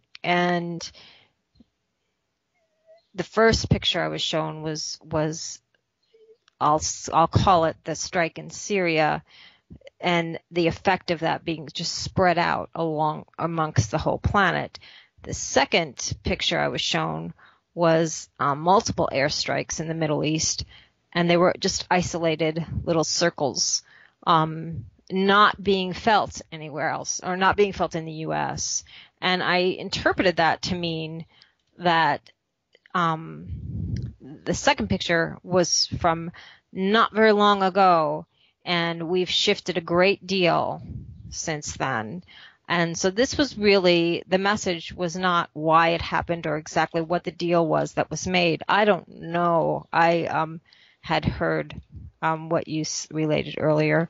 I don't know if that's true or not. Do any of us know if that's true or not? We probably never will. But the fact that the planet has shifted, I can get behind that. I like that idea. Right. I like that too. Yeah. Actually, I need to go back a couple steps here to that stuff we were talking about. Dracos and other entities attacking you. Now, what I also want to talk about, in addition to like doing exercises like the one with the Merkaba and the light that I talked about, Yeah. a lot of people would say, okay, it's all well and good that you can do exercises like that to prevent the entities from attacking you, but I mean, is there really I mean, are they eventually just going to keep coming after you no matter how many times you try to heal yourself? And if they are, I mean, what are we supposed to do? I mean, if you look at some of the very prominent folks in the metaphysics community, that how much they get attacked regardless of what they do to protect themselves, like George Kavaslis has often talked about how like he was under the influence of the Galactic Federation of Light, which he claims is a malevolent ET Council masquerading as a benevolent one. They were specifically, there were other entities too, but that in particular was really toying with his mind in bad ways. And he said they once had me once and made me once say, I think it was back in 2004, I am part of the Galactic Federation of Light, when he really didn't mean that. He does a lot of healing and clearing and stuff to make Mm. sure his life is living to the fullest. And also Andrew Bartzis, he was at a conference that I was at um, in October 2013, and there were a lot of things that at that conference that happened to him that you could tell something was wrong with him. I didn't see him smile once, and Mm. it was said by Chris Hales on a radio program, Galactic History Mm. Show, which doesn't air anymore, but Yeah. he said Andrew Bartzis probably would have died had they not done some healing work on him. And well, I don't know if I'm not really buying that. I mean, I seriously doubt they actually wanted to kill Andrew, because if they were to kill him, it would have caused massive bad karma for them, which only would have enabled what Andrew Right. Bartzis stood for to become more prominent. So maybe they were just trying to Hmm. hassle the hell out of him, and maybe Yeah. they inadvertently Yeah. came close to killing him without realizing that. But I mean, Hmm. the point is, Andrew Bartzis, he does all kinds of healing and clearing, just like Yes. George does, to keep these things away from him. And Right. this raises the question: if people like Andrew Bartzis and George Kavaslis can't keep malevolent entities with bad intentions from hassling and harassing them and toying with their mind, then how can anybody stop them from doing that? And if we can't stop it, how can we prevent them from coming back and attacking us again? What can we do to postpone the attacks from happening at a high frequency? Any Hmm. ideas and solutions and suggestions? Well, it's well, um, I have a couple thoughts. And the first one I think that I'd like just start with is to say that I believe and have been told that this will stop, that we're having help, but that this particular group, the ones that I was speaking about, and the ones I believe that are probably attacking Andrew and George, as well as some others, are they're just going to have to be removed. They're going to have to go. They're not human. They don't have a conscience like we do. They have a purpose, and their purpose is to, is to control, and that's it. And they're revengeful, and so there's no negotiating with these beings, and there's not going to be a day when they'll concede and say, okay, you won, it's over. They're going to be removed. I believe we're having help in that removal. We're getting help, and that it's inevitable that it happen. I don't know when. I don't know when. We've all had the predictions and the dates and the promises. I don't know when. I know that now it's not an organized effort right now. It feels like, and what I've been told is that it's a very specific, individual attacks are happening because that's all they know how to do. And that's only going to stop when they're gone. And they're only going to go when we remove them, and the people, the beings, the groups that are helping us remove them in whatever way they have to. And I don't know what that is exactly. Okay, that's reasonable. If you don't know, we'll only have to find out. So But I want to move on to another article here as we shift heart frequency. Well, before we get into exactly what heart frequency is, I'm looking at a couple things here on the beginning here, looking directly into the concept of Ho'oponopono. I think I pronounced that Hmm. correctly. Hey, I It, think you did. yeah, I actually did a Ho'oponopono meditation recently. Just some nice mellow music with the "I love you, I'm sorry, please forgive me, thank you" Yeah. mantra in the background. How did it It's go? great. Did I feel every time I do that meditation, I feel pretty refreshed. So why don't you explain to us what is it that's so beneficial and good about that meditation that makes it feel so good, and why would you recommend it if you do you, recommend it? yeah, oh, I absolutely do. It has such great effect, personally. Um, and it um there's this whole inside of it. Even if, like, I came across this meditation several years ago, maybe I don't know how many years ago now, and I didn't fully understand it, but I did it anyway, inside of some situations that I had, and remarkable instant changes, like instant, in the um, in methods of instant emails from people I was apologizing to, and phone calls, and situations inside of relationships. And I thought that was like magic, but I didn't really understand it. And once I really looked at it, which I did recently again, because I felt that the energy and the negativity on the planet was so loud, it was screaming at all of us, um, from the well, there's just so many places it's coming from, that this could be a really important, a tool for us to have. Why was it so important to say, please forgive me? Because I haven't done anything wrong, and not in my mind, not this time. I'm not a pedophile, and I'm not a Draco, and I'm not any government official, and I'm not any banker, and I'm not any of the people that are in the control systems trying to manipulate a group or a person, or or a monetary system. I am, somebody who's trying to change that. So why would I say, please forgive me? And then I, understood that to say, please forgive me, is really,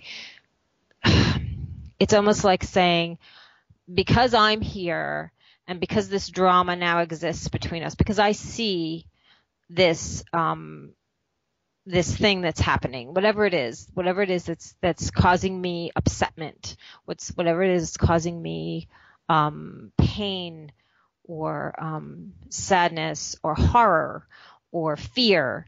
Um, I exist, and because I exist and I notice this thing now exists inside of and outside of me, and inside and outside of you, whoever you are, whether you be a bank or a banker or a pedophile or whatever you are. And so I'm saying, please forgive me, because just because I'm here, it's here now, and we have to deal with it. And so I'm not saying I've done anything wrong, and I'm not saying that, I'm a lesser, or that you're worse, or that I'm better, or anything else. I'm just saying, this is what we have right now, and I'm sorry. Let's just get over this. And that was really a powerful realization for me. Once I finally accepted that, then I could say it to anybody. I'm so sorry. Please forgive me. I love you. Thank you. Because that gives me peace. And what it does for you, it does for you. But I'm not a part of that. I'm not responsible about what it does for you. But if I have peace, I can do so much more in this world. No question. If you have peace, you can do much, much more. And although, I mean, there are some people who would advocate, if you want to beat the system of domination and control, sometimes Yes. it's okay to use violence to Right. combat it. Even some ETs that are strictly love based, like some Syrians. I believe I once heard someone say that the Syrians have a base of love based warriors. It seems like an oxymoron and a paradox, but it's actually Mm-hmm. true that when you're talking about fighting the flat out evil Draco reptilians, sometimes it's okay for the love based entities to get a little violent. But in general, you do want to try to use peaceful non-compliance and other methods that people like Gandhi would Mm, preach. So yeah. moving on, first let's talk about creation, the law of attraction, and who you are. Well, let's talk about, well, actually, creation. First, creation. It's been said there was no Big Bang. That's all just mainstream science. As they say in the British Isles, a bunch of bullocks and shite.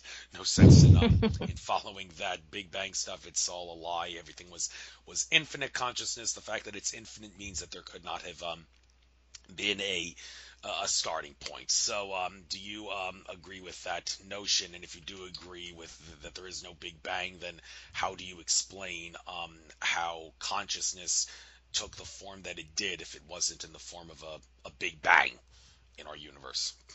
Hmm. Any theories? Yeah, I don't know if it's a theory, it's a thought. Um, and once I had this really intense visual to go with this thought, and I don't know if I can even describe it anymore. It came, I was driving. I was driving. It was a while ago. I don't know how many years ago now, but I could see, I could see somehow, like I could see life emerge from a central thought or a central beginning. It wasn't a bang.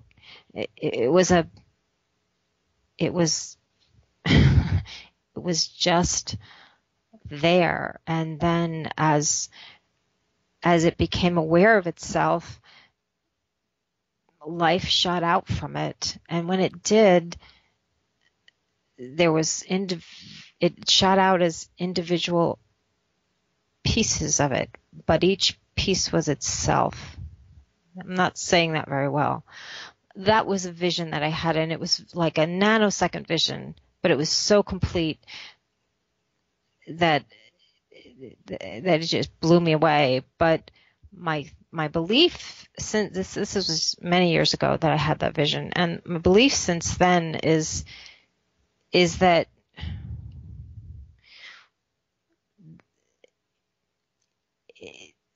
there is no individual thing. It's all one. But inside of that one, the possibilities for everything exist, and therefore we exist. Well, yes, if you're talking about infinite possibility, then you got to factor the laws of probability into the equation to determine that if it's infinite, then everything has to exist by virtue of laws of probability. So, Right, right. right. Uh, Moving on to the law of attraction thing. Now, this is a subject that's never going to get old because people always seem to either be successful or non-successful utilizing the law of attraction, and there's different schools of thought on the best way to utilize it. Now, simply envisioning yourself getting something or doing something or being somewhere is not sufficient enough, and that's No. one thing where it said The Secret kind of screwed up. They didn't talk Hmm. about that. They were too new agey in their teachings. Um, some people have talked about how probably the best way to manifest the law of attraction is to utilize destiny tuning. In a nutshell, what that is you radiate energy, Hmm. just like a radio radiates sound or something. You Right. radiate energy and such, and you want to radiate energy at a frequency that is of a positive nature, that doesn't have anything that could be construed as a negative blockage. One of the more common examples of this that I've heard is money. Like if you were around parents when you were young, parents who argued about money all the time, that implanted in your subconscious mind, money is bad, and that will keep you from utilizing destiny tuning to attain wealth. And there's ways to get around that and solve that problem. One of the best ways that I sometimes use is listen to um, like little sounds, audios that have little tunes in them that act at a subliminal subconscious level to remove the blocks in you Yeah, that can yeah, allow you to yeah. manifest destiny tuning, because those blocks that made you think things like money is bad aren't going to be there anymore. But Right. that money's not the only example of this. There could be other examples where you might want to change your frequency to be able to utilize destiny tuning to attain things other than wealth or be certain places. So I I hope you're maybe a little bit of an expert on this to help people make sense of this.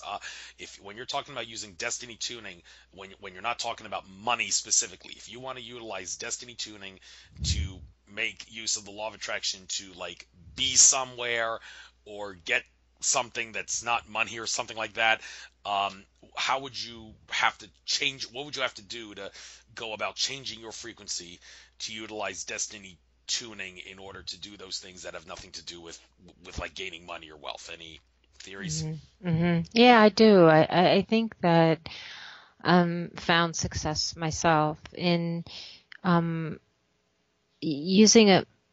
Well, imagination is everything, right? But um, let's say you're wanting to be somewhere, the south of France. You always wanted to see it.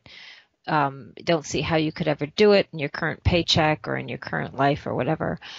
Um, I think that imagination is something that we um, can use to put ourselves there. And that could be um, reading a story or listening to a story or watching a movie and spending time and a good deal of time where you're feeling open to seeing yourself feeling what the south of France feels like, or maybe not the south of France, but let's say a beach somewhere, um, feeling the sand in your toes and hearing the water and imagining, visualizing yourself walking, walking on that beach or walking out of the airport or out to the airport or whatever it takes to get you to imagine yourself in the situation that you're desiring. If we're talking about law of attraction, what people usually are desiring are things, right? If not money, positions, jobs maybe that they don't have, or lovers that they don't have, or children that they don't have, or homes that they don't have.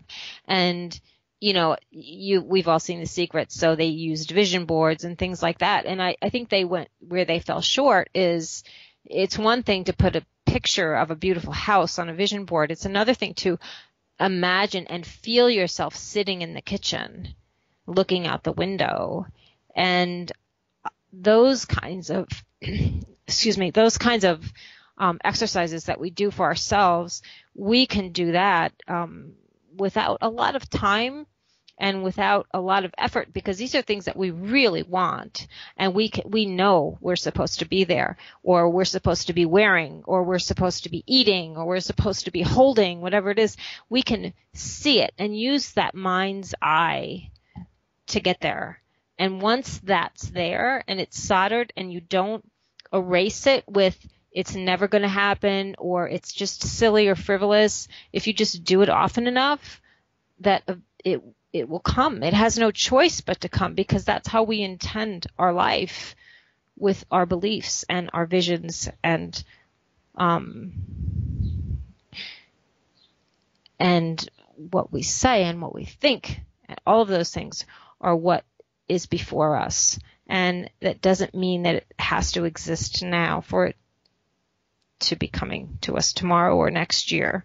It means that we just have to believe that it is.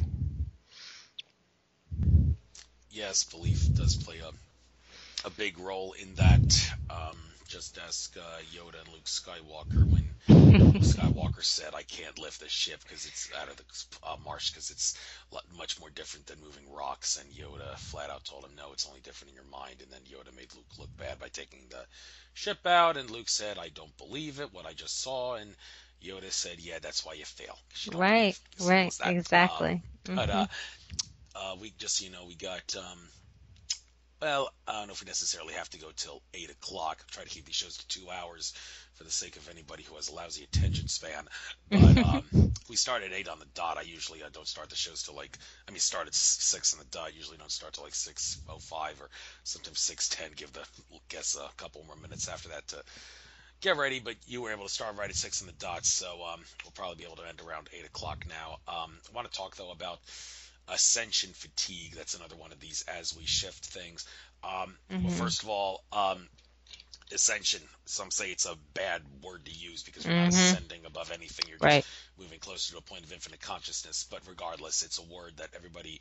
Well, does everybody know what it means? A lot of people use it. I'm just going to use the word anyway, even though it's some bad Right. word Right. because Right. everybody Right. knows Right. what I'm talking about. But then again, do we know what we're talking about when we talk about moving to a point of infinite consciousness that's closer to infinite consciousness? So, from your standpoint, could you define what is ascension? If I ask you to give a like a Webster dictionary style definition. Let's see. Um, well, it's not the traditional definition. I used it and have used it because I know it gets everybody's attention because it's the one word we hear. We hear that ascension is what we're all shooting for. In fact, I think that ascension is more like not evolution, but awareness of what it is we actually are. So, what's a good word for that? We're not going up, we're going in, and we're coming out. We're emerging. Maybe we could use emergence because what it is we're shooting for is really what we already are. We just can't see it. We can't feel it. We all have moments. We all have stories of feeling one with everything, feeling super powerful. Some of us have visions. That's what we really are. That's what we always are. And I think ascension / emergence is a time when who we are and what we see with our physical eyes is the amplification of what it is we actually are. It's not cutting off of what we are. It's not us in a rat maze. It's us. It's us eternally. So it's a moment where who we are and what we feel and what we see and what we hear and what we sense is the same thing. It's there. There's no. It's not compartmentalized. It's all one, and it's completely beautiful and powerful. I don't know if that means we have bodies that we can see through, or we're flying, or we're just as dense as we are now, but we don't feel like we are. I don't understand any of that. I don't pretend to remember that. I think we've all ascended, quotes around the word, before. We're just, this earth thing we're doing right now is just part of our game that we're playing with each other.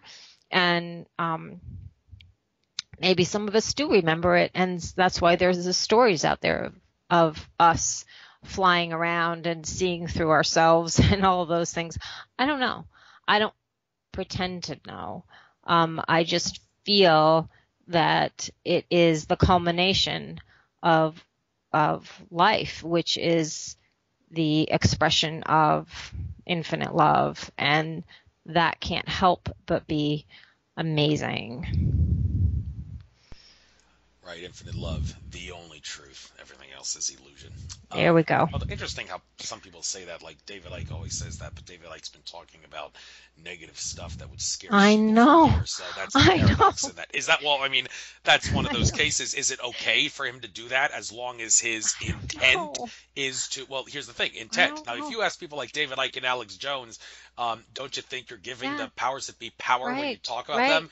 They would Right. say, no, because my No. intent is to stop their agenda. And as Right. long as that is my intent, then I am most definitely not giving them power when I talk about things that they do to put a stop to their agenda. That's my intention, to stop their agenda so I can Right. expose them as long as I want, and I'm never going to give them power by doing that. Well, some who hear that would say, well, yeah, but don't you think there's more love-based ways for you to deliver your message? And, well, I don't know. I mean, Alex Jones has said at least once that he actually loves getting mad and loves that feeling of like Mm-hmm. an iceberg on top of you, trying to get all your anger and all your hate to force that iceberg off of you. He likes that. So maybe Mm-hmm. and he also seems to enjoy the publicity he gets from fear mongering. So that might have Right. something to do with Right. it. But do you agree with that notion that as long as people like David Icke and Alex Jones, as long as their intent is to stop the agenda of the powers that be, is it okay for them to expose them as long as that's their intent? Because they're not going to give them power if that's their intent. Agree or disagree?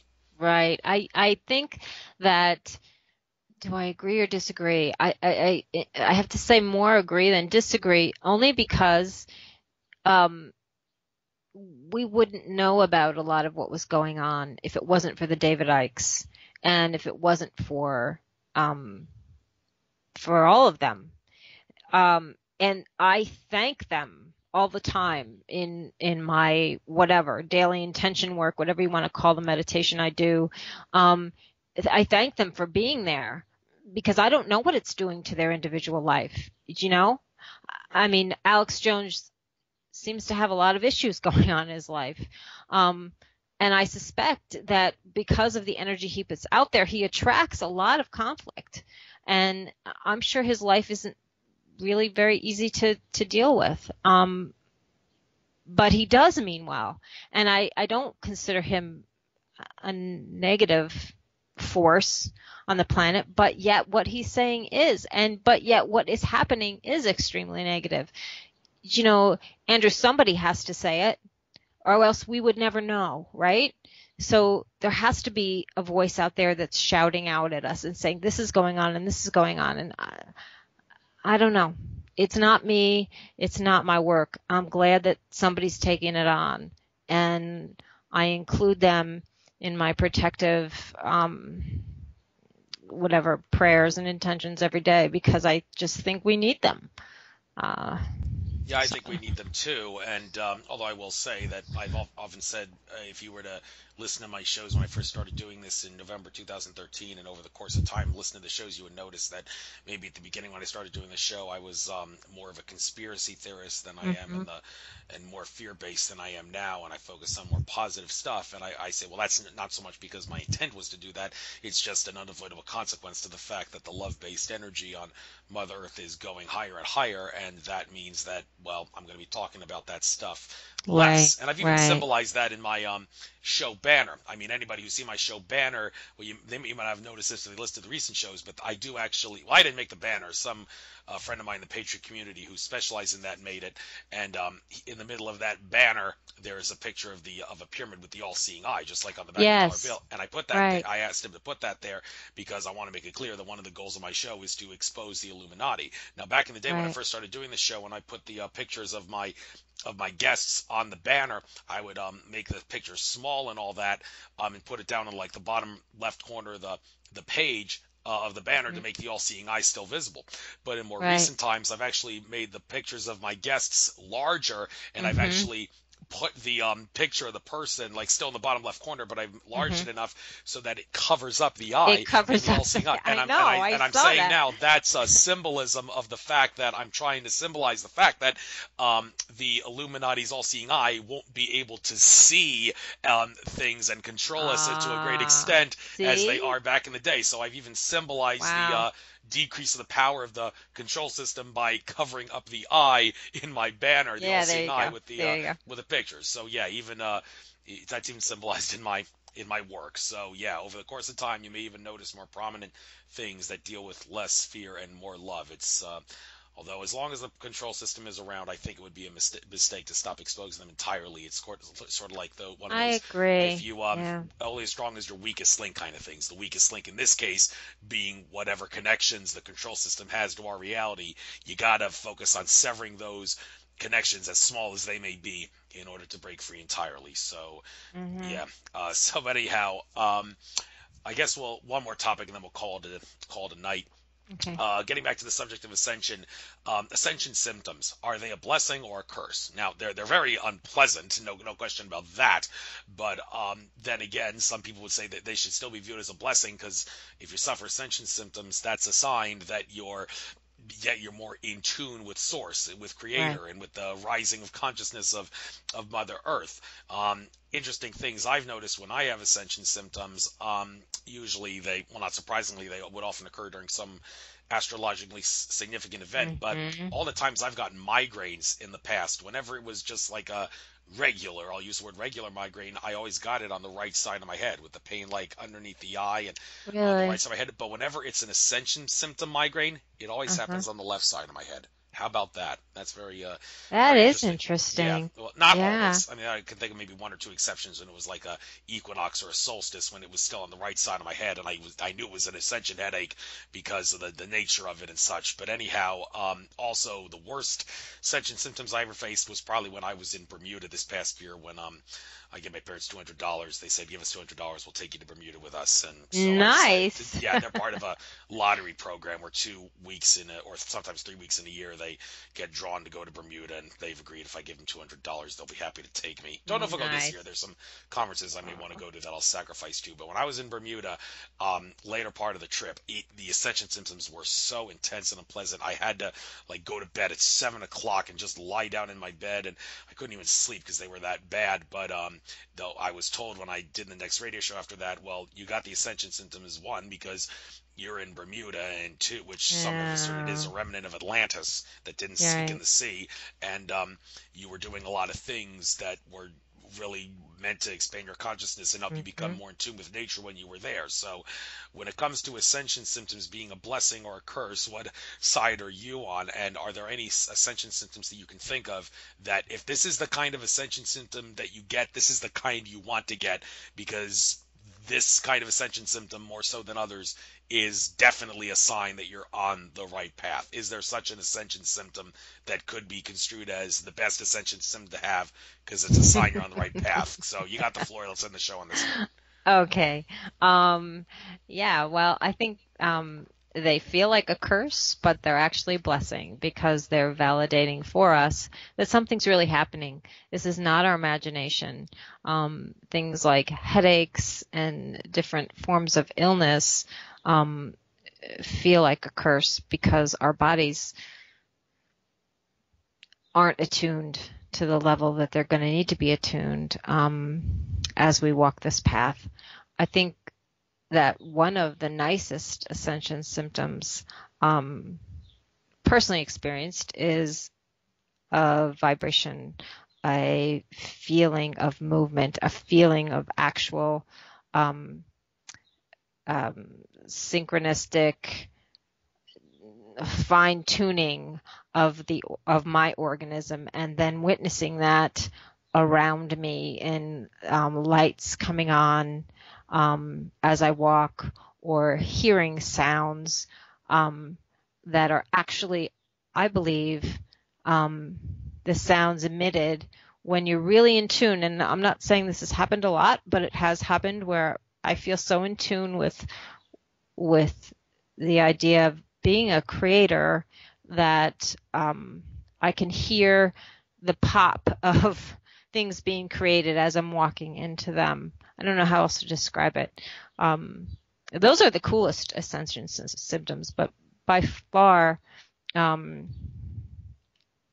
my opinion of all of them, if you put them all in a bucket, is that they're a sign of progression, and in that case, bring them on. And if we all look at it that way, maybe they'll be a little easier to handle.